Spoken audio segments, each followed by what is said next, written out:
Okay, so calorie counting, tracking food. What's your take on that?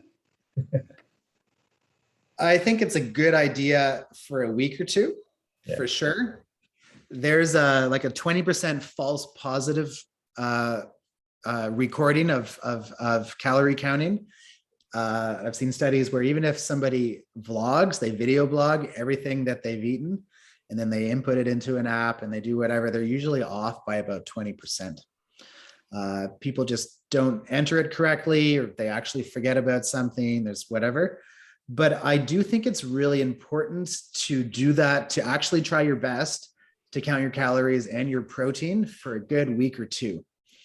And it's good to know like how much protein you need to consume at your target protein goal. If it's a gram per pound or 1.5 or 2, right? I wouldn't go past 2.5 for most people. It depends how long you've been doing high protein, but it's a good idea to get some good data first.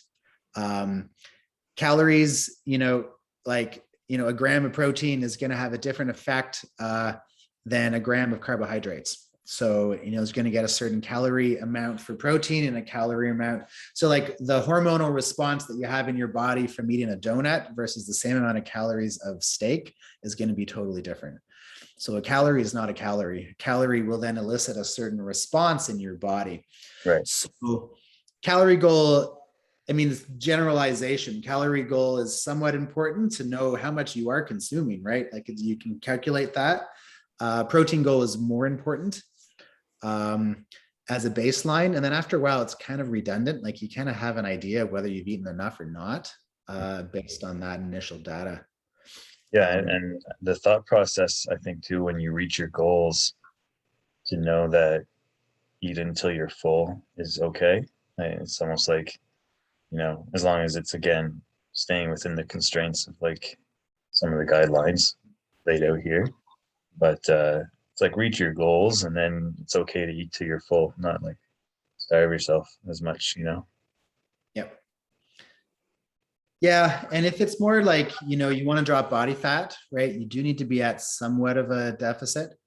So protein generally is going to be okay, high protein, but you do want to get to the point where you can train yourself to go on a little bit of a deficit. So eat until you're 75% full, 3/4 full, and you got to get good at maintaining that. You can always sneak things in if it's like, well, Jacob or Lucas gave me permission to have more carbs, and you just go nuts and then it's not working.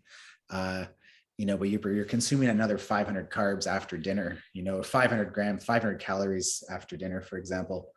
Know what your target numbers are. Proteins first, calories overall, and then ideally work off of feeling in the long term. That's what we want to move towards. Intuitive eating is the goal.